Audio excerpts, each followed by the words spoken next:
Hey listeners, it's Kara, your host.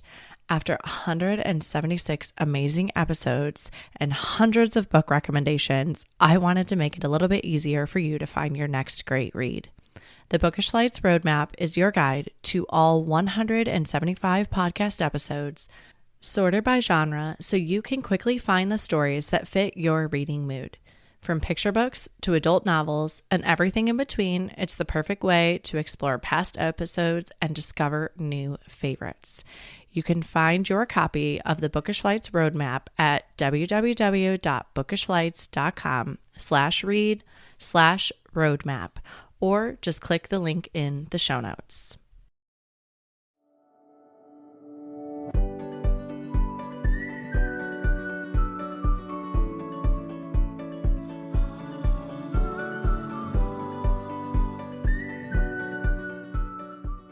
Hi, I'm Kara Infante, and this is Bookish Flights. In each episode, I chat with one bookish guest as we take some time to sample and savor the pairing recommendations from their bookish flight.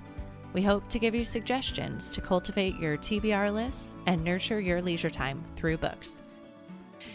In today's episode, I am chatting with Marina Rubin.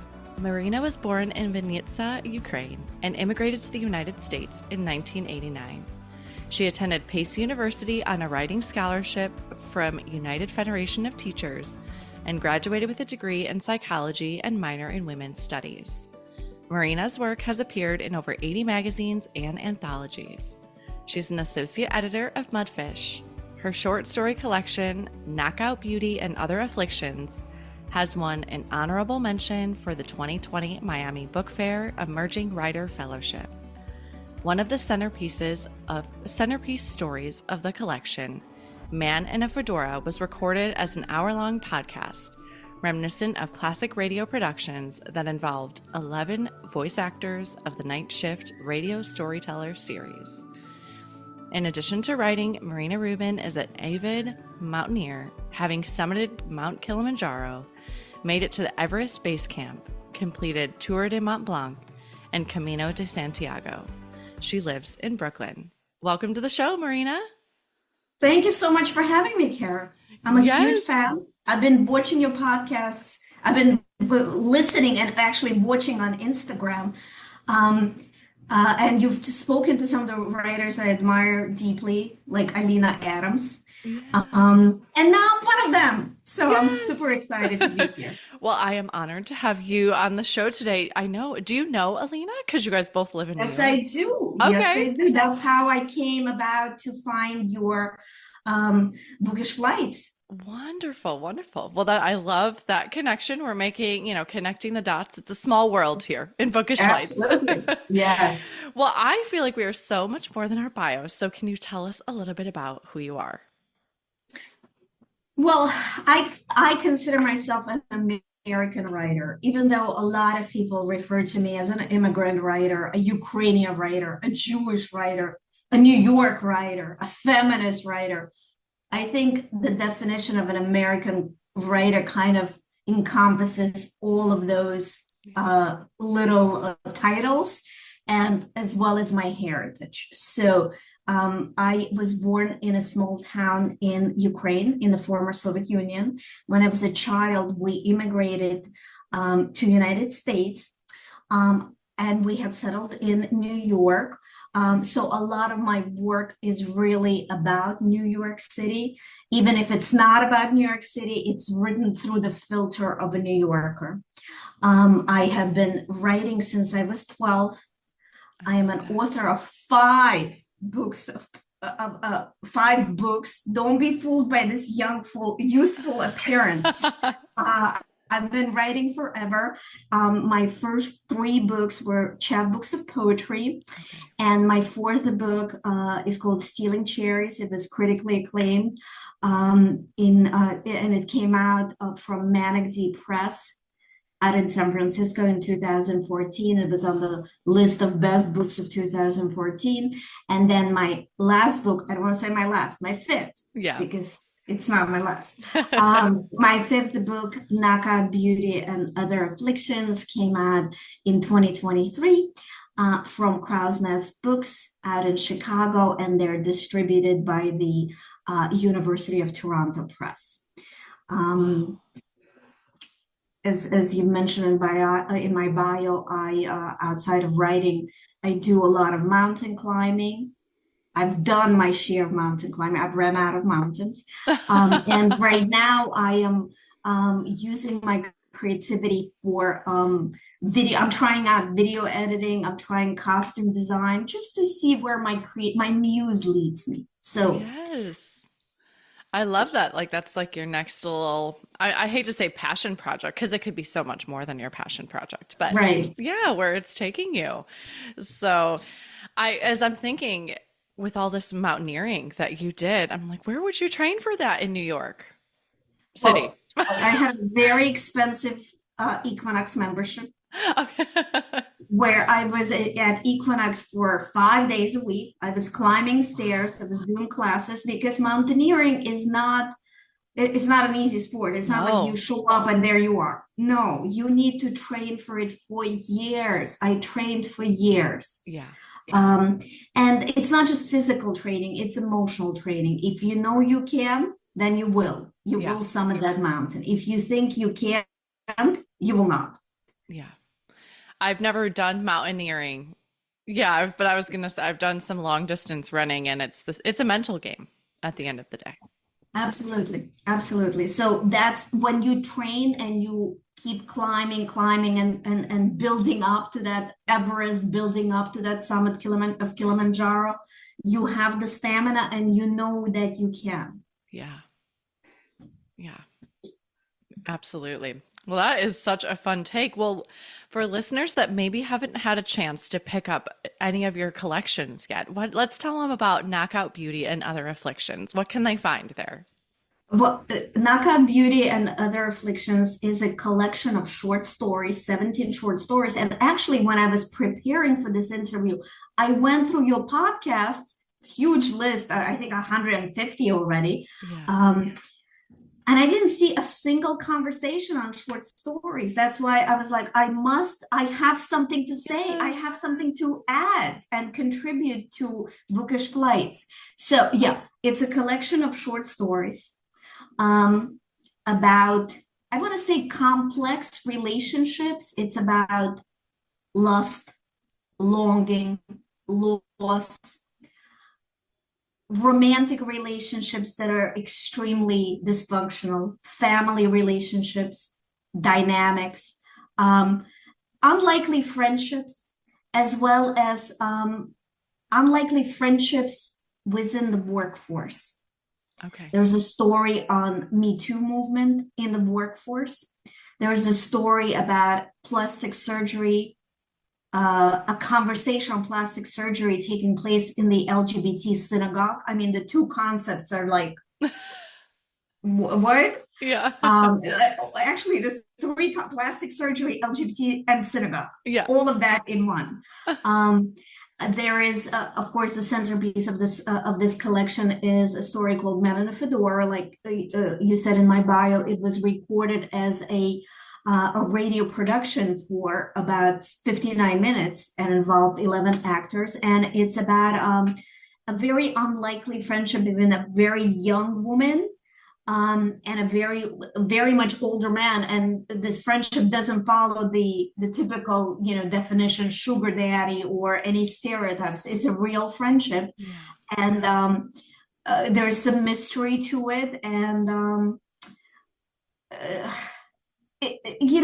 everyone is so unbelievably damaged in this book, and they're grinding, they're carrying on, they're searching for their essential self, they're searching for the love of their lives. They're, as much as they're searching, they're also running away from it because they're Yeah. so damaged. I love that. Because I And think we that's the can book relate in to a that. nutshell. Yeah. Yeah. Yeah, everyone is damaged in their own way. That's why the book is called Knockout Beauty, that refers to the beauty of life, Yeah. and other afflictions, because everyone's got something. Yeah, absolutely. And I think sometimes, with social media, it can appear that we all have it together. And We that don't. couldn't be We farther do from the not. truth. So, well, when you're writing short stories, because you're right, I was thinking about it. I've had some people that have written memoirs and it's kind of snippets of short stories in the format. It's Right. been like their life. So it has not been in short story format, like a fictional. So Mhm. when you're writing this, do you sit down to write all the short stories, or it's like over years and then you kind of compile it together over similar themes, or how does that work? Like when you're putting it together? I keep a diary. I've been keeping a Okay. diary since 12 years old. So I try to write almost every day. It's not always happening. Yeah. Um, and so sometimes I reread my diary and there are passages that are like, well, that's a short story written already. Yeah. Um, but overall, um, to sit down and write a short story is like a force bigger than me. It's an urge that I can't live, I can't sleep, I can't eat. I have to sit down Got to get it out. to write it because if I don't write it right now, it's gonna leave me. The words are gonna go to somebody else. And not that I'm envious of another writer, no, I'm Yeah. just talking about the way inspiration comes. And that's when I sit down and I write the story, like I throw it onto the paper like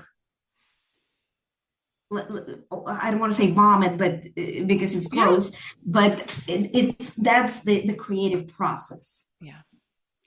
Yeah.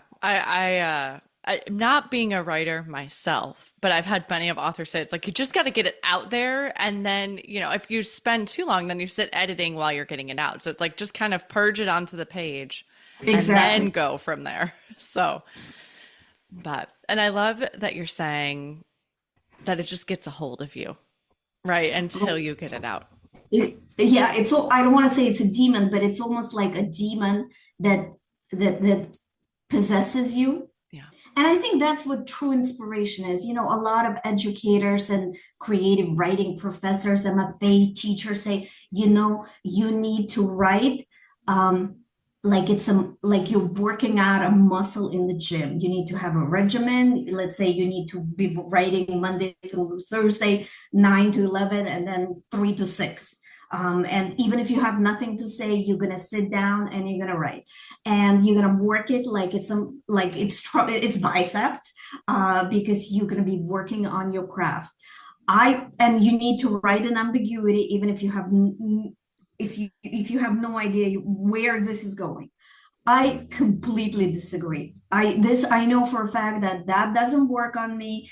If I were to do this to myself, this would create anxiety, and like I would literally be sitting in a writing block. And the fact that I would be worrying that I have a writing block, I would write even less. Yeah. So I don't believe in that. And sometimes you read a story and it's been written in full ambiguity because even the writer doesn't know where it's going. Yeah. And then sometimes you're reading a book and you were like, wait a second, the fact that the writer didn't know where it was going, then in the middle of the book, it changed direction. Why? What Yeah. happened there? And that's what a book looks like when it's written in a regimen.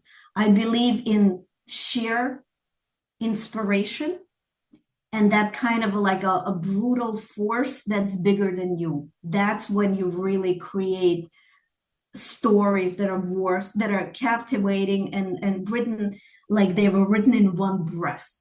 And Yeah. that's what I shoot for. And when it's not coming, I don't force myself because the writing might not become, but you know what?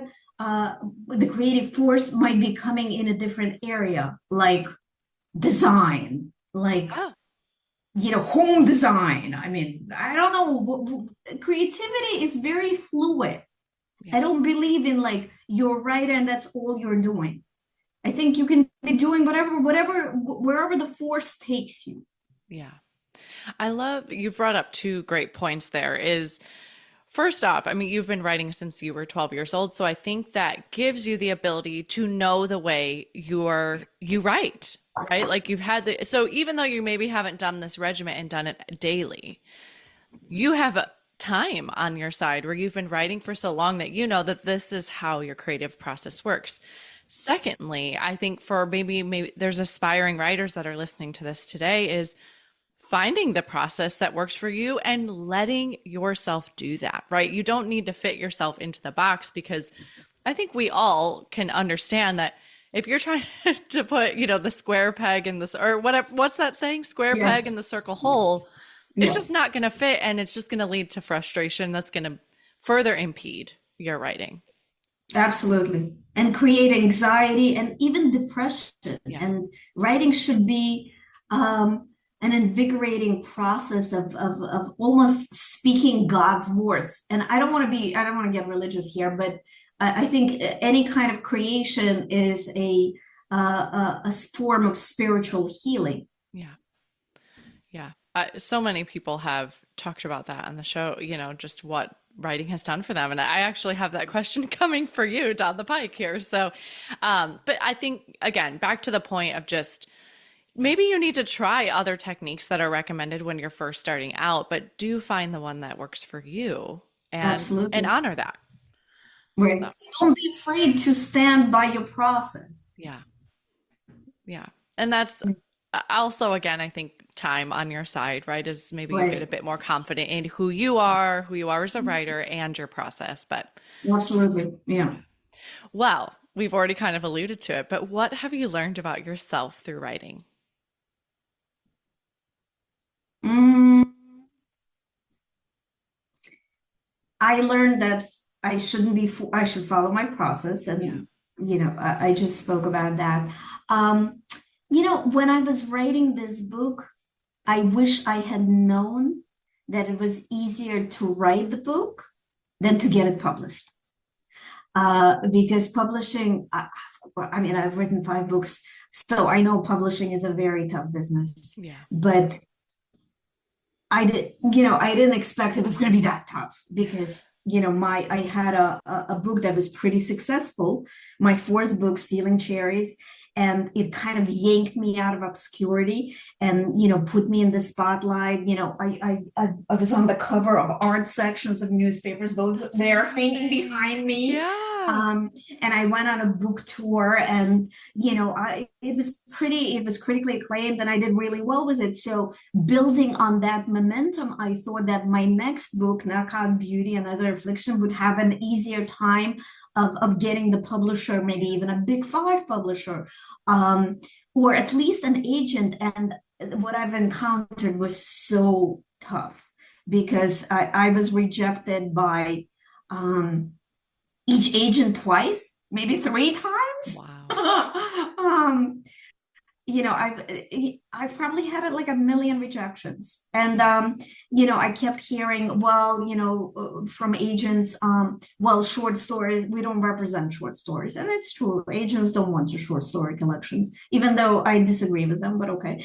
And then you can't get a hold of big 5 publishers without an agent, and then every agent is asking, well, do you have a novel? And I'm like, nope. And then other publishers were saying, well, do you have a book of flash fictions like the previous one? I said no. So it was a tough process, and then of course over the years I ended up finding the right publisher and everything worked out. But the years it took to find the right publisher, there was a reason that there was a 10-year gap between my Stealing Cherries, which came out in 2013, and Knockout Beauty in 2023. And it's not because I was writing for 10 years. Yeah. It's because I was writing, and then it took me a while to find the right publisher. So what did I learn about myself when writing this book? Lots of patience, and rejection is not personal. Everyone goes through this. If you want to be a writer, you're ready for rejection. It's not like you don't even pay attention to it. You keep going and you keep looking and you keep sending out those query letters until the right publisher will respond. And even if the publisher responds, I also turned down probably 5 offers that were wrong for me until I found the one that was right. And Knock on wood. Yeah. Sorry, Krausnet's Books really is a good publisher, good editor, good folks, and we have synergetic um, relationship, Yeah. and that resulted in a really good book release. Yeah. Absolutely. I'm so glad you brought that up because I think there is that illusion of, okay, well, my fourth book did really well, so this should be like a shoe-in. I should have no issues going forward. And so I'm so glad that you brought that up because I think that's so good for the writers or, for all of us to understand that. And, in 10 years, I can't help but think like a bit of your mountaineering you talked about in the beginning, right? Like you just have to Yeah, keep going forward, one foot in front of the other, keep going. absolutely, And I see that reflected in your journey here. absolutely. No need to stop. I mean, Yeah. of of course you're going to encounter all kinds of challenges, but just that's part of the journey. Yeah. Yeah. And I think, again, back to like we can all, we all know that feeling of digging in, like, okay, I know there's a Mhm. goal that I want, and like this Mhm. really stinks right now, but I just need to Yeah. dig in and keep going. And, as long as there's that hope there at the end, then I think Mhm. you're able to do that and keep going. Absolutely. I mean, and we're talking crazy numbers. It took me 4 years to get it published. Yeah. 4. 4. And it took me probably 5 years to write the book. Yeah. Wow. So did you have the book prepared by the time you got the publisher, or that then did you then write, like you said, it was the 5 years after? No, of course I had the book completely Yeah. done, and it was a full manuscript Okay. that I was first sending out query letters to publishers and agents. And if there's interest, they would reply back saying, please send the manuscript. So Sure. had to have it completed. And in reality, Krausnet's books were so good that we barely did any editing. Yeah. Um, even though a lot of people think that Knockout Beauty and Other Affliction is a book of chick lit, but and at one point I was marketing it as women's fiction until these folks from Krausnet Books scheduled me for a Zoom call, and there was like two men there, and they were like, "We love your book," and I said, "Really? Yes. Okay." It was just so. uh, I expected that a feminist press would pick me up, and they didn't. Yeah.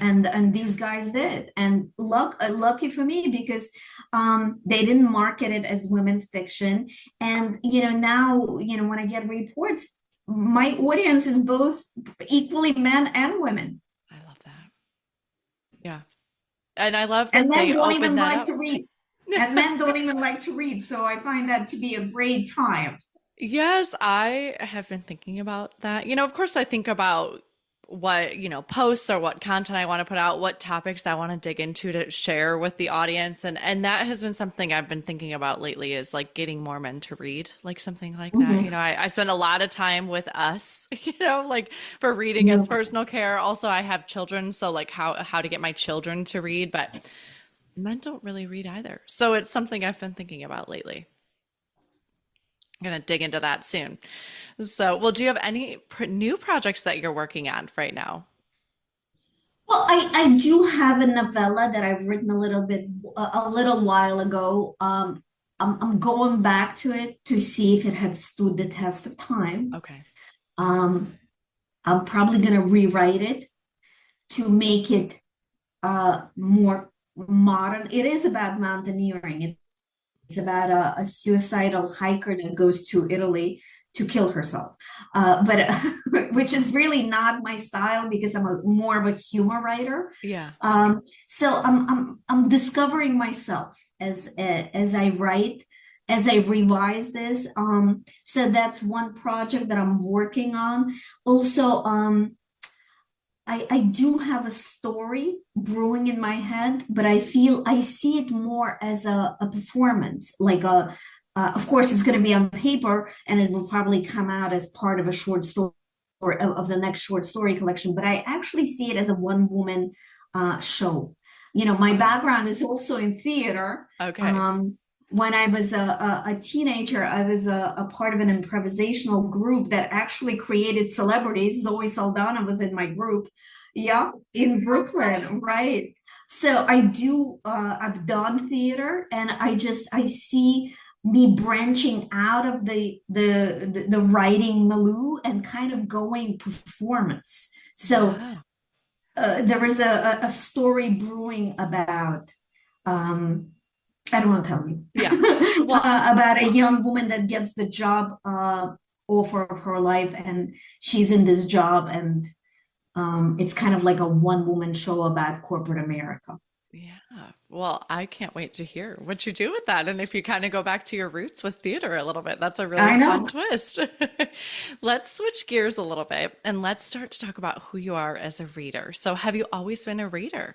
I've always been a reader, a huge reader, because I come from a culture where being well read is a status and a currency. Beautiful. I come from the former Soviet Union where supposedly everyone was middle class, and there was not an opportunity to make money or to achieve anything if you were not in line in the Communist Party. But being well read was really important. That's what differentiated working class from what we call intelligentsia, like an intelligent, upper classes. And it wasn't the money, as you can see. It was, Yeah. uh, the amount of books you've read, how well educated you were. That was what was important. Um, I come from a background, from a country that had created Dostoevsky, Pushkin, Tolstoy, some of the school of psychology was created in Russia. I mean, so being reading is humongous. I remember even when my mother met my father, one of the things she said, well, he was extremely well read. Yeah. And I was like, well, that's a character. Do you ever hear in the United States, well, I've met a man and he's well read? No. Never, never. Yeah. I even now in New York, as I'm dating, that is never on the list of qualifications, well read. Well, back in the former Soviet Union, it was in the top three. Yeah. I mean, I think about that again, back to what I've been thinking about lately. And the only man in my life that was my grandfather.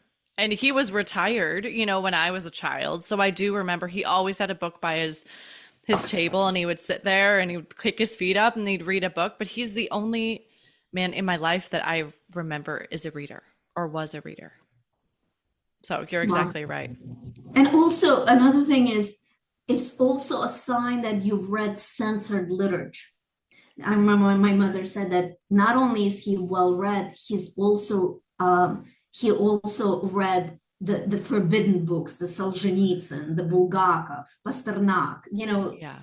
That It's was a going to very be my intricate. question. So, like, okay, Yes. well-read society, right? The intelligentsia, like that is something that's important, which I love. But Mhm. did you have access to all of the books or there Of wasn't? course, I believe it or not, there was a black market for the forbidden books, the censored books, and the folks that were really intelligentsia, and they were able to get a hold of it.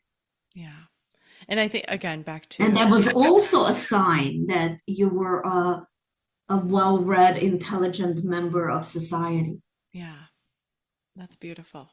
Ironic, isn't Yeah. it? And just thinking about like we have, as an American here, right? It's like we have no idea what that even would be like. Yeah. Yeah. Well, how in your busyness do you find time to read? I love to read.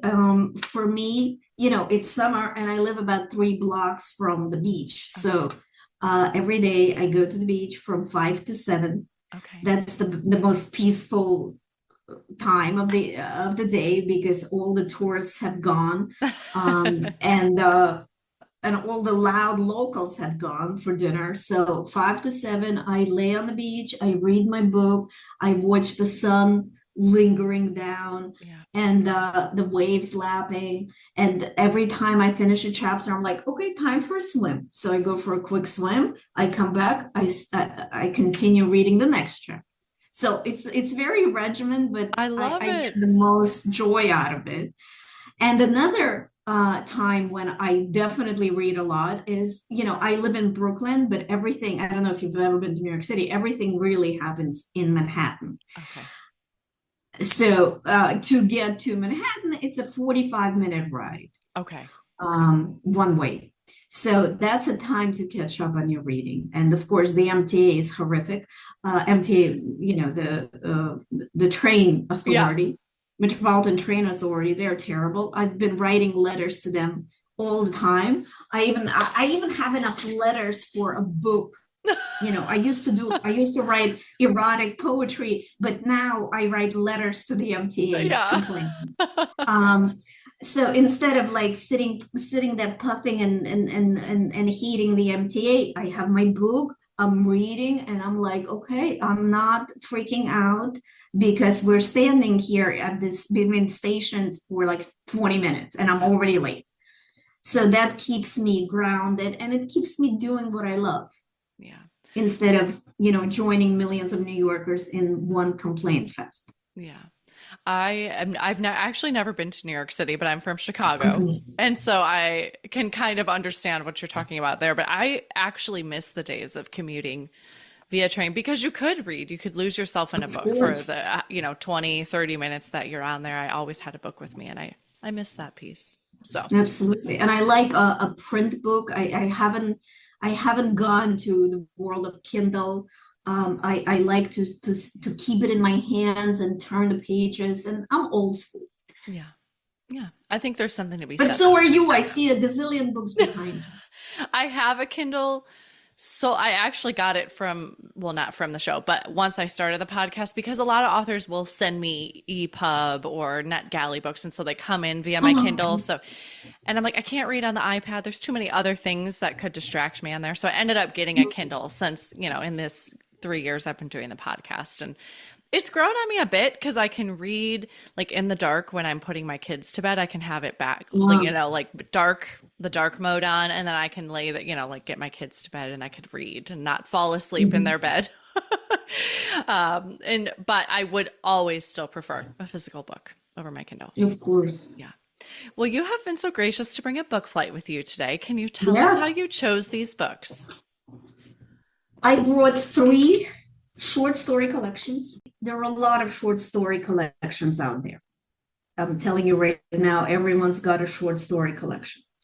There are very few that are extremely good. So these are the three books I was reading as I was learning how to write short stories. And you know what they say? Uh, if you want to write great literature, you need to read great literature. Yeah. So I don't want to say that I was imitating them.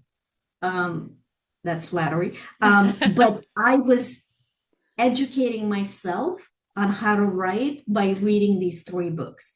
Um, and they're very different.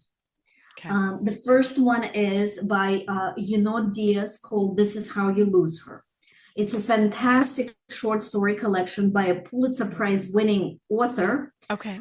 Even though the book is called The Brief Wondrous Life of Oscar Wilde, that's what he won the Pulitzer Prize for. I read it and I didn't like it, but I thought this short story collection was fantastic. It's about a serial cheater, written by a man, almost like in a stream of consciousness kind of a Okay. um, form. It's about 15 or 17 short stories that seem unrelated, but a sign of a good short story collection is when all of these short stories seem unrelated, but yet they flow like a novel, and that's what's happening here. Um, and it's about longing for love and being super super reckless with it. So there's this, you're searching for love, and yet every relationship is doomed because you are damaged. Yeah. And this is a very energetic book. It's funny, it's tender. It's about, infinite longing and inevitable weakness of human nature. Okay. And there's this kind of inevitability. And also one thing that I really liked about this particular book, and I'm gonna refer to the next one, in comparison. So in this book, the philosophy of life is everything matters. Every little thought matters. Thoughts lead to feelings. Feelings lead to actions, and actions lead you to to have your fiance catch you not cheating with one girl or two, but 50. That's how the book begins. She caught me cheating, not Wow. with one or two women, but 50.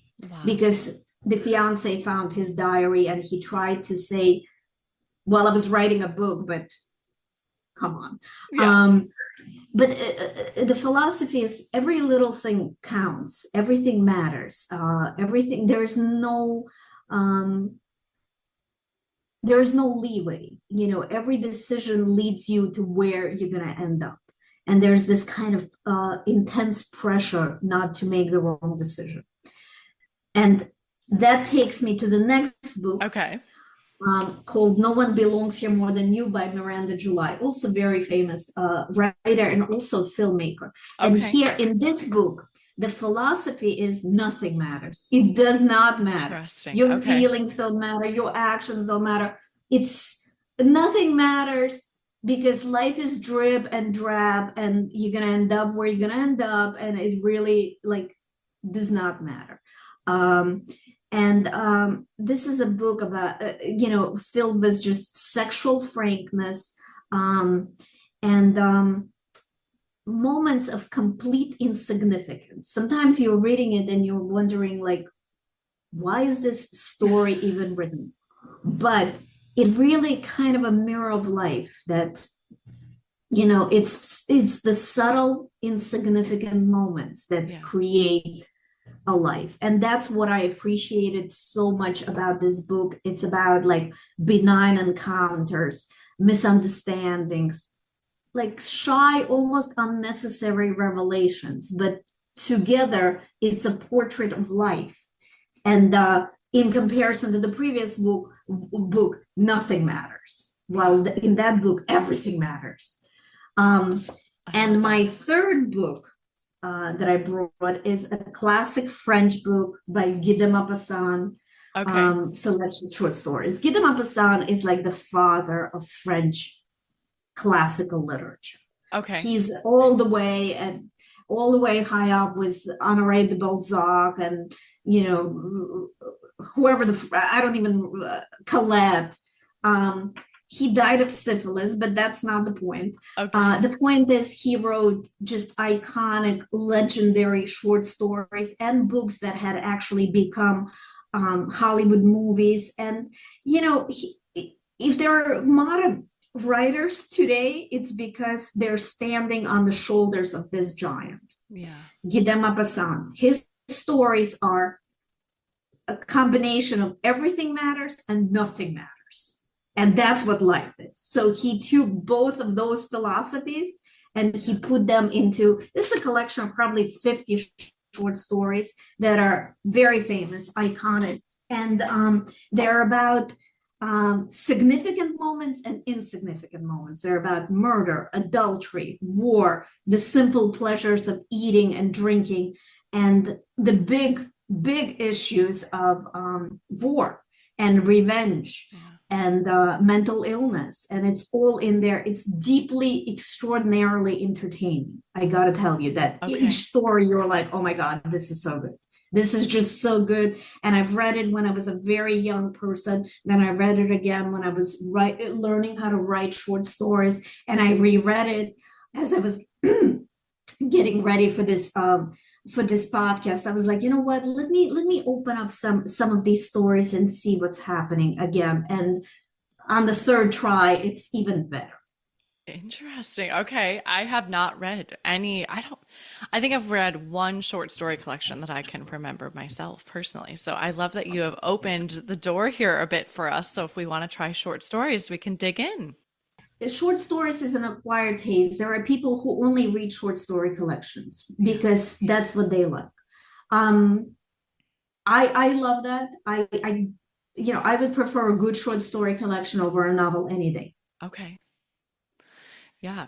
And I like that yeah, because was the other, I kind of asked that in the beginning. Like, there are some similar themes, but they're not meant to be. I read so many novels that in my mind it's like, oh, the next one should make sense. Like, it just comes right after. But it's more the themes that are Mm-mm. behind the stories that bring them together, it Yep, sounds like. absolutely. Wonderful. Well, I'll include all of those books in our show notes. So thank you so much for bringing those. How I love Of to end our course. show is with our bonus pairings, which are a speed round of questions you can answer really quick. Are you a Sure. rereader?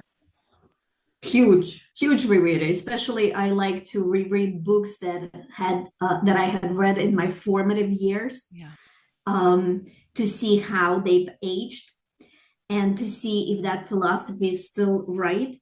Because I treat books not just as an entertainment form, but rather as an enlightenment, as a mentor, a teacher, a gathering of wisdom, Yeah. and me learning on other people's mistakes as opposed to making my own. So yes, absolutely. Yeah. I love that piece because I feel like I do that as well. What is one book you've read that has changed your life? Oh my God, too many. There are too many books. I mean, I've read a lot of books. Yeah. I've been reading since I can remember myself. Um, the book that changed my life. I can tell you of a book that when I read it, it was extraordinary. And even I read it when I was very young, even though lately it had come under tremendous criticism. And it's okay because I remember what it has done for me. It's called Atlas Shrugged by Ayn Rand. Yeah. Ayn Rand is a very famous, not just a writer, but a philosopher. She also came from a communist country.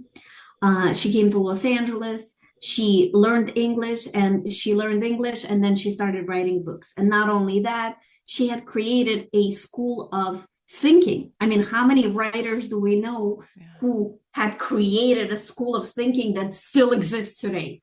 I don't know, maybe two, three, like a feminist school of thinking. I don't know, Freud.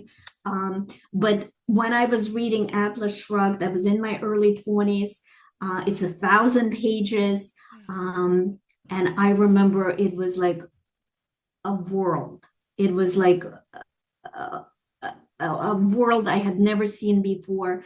Um, Even though I didn't, it's about the philosophy is individual is more important than society, which I didn't like. And I skipped all the political and philosophy stuff in the book because there was a lot of it. Yeah. But for me, the relationship between the main character and the man she's searching for was tremendous. And also, the main character was a strong, independent woman, living in the 50s Yeah. and in the 60s. And she was ahead of her time and she was doing her own thing and she couldn't care less. And that's for me was a breath of fresh air because I was in my 20s and that was just extraordinary. Yeah. I will admit this one has been on my TBR forever because of the length. And there's a lot of times those bigger books are a It's bit a thousand daunting pages. to pick up.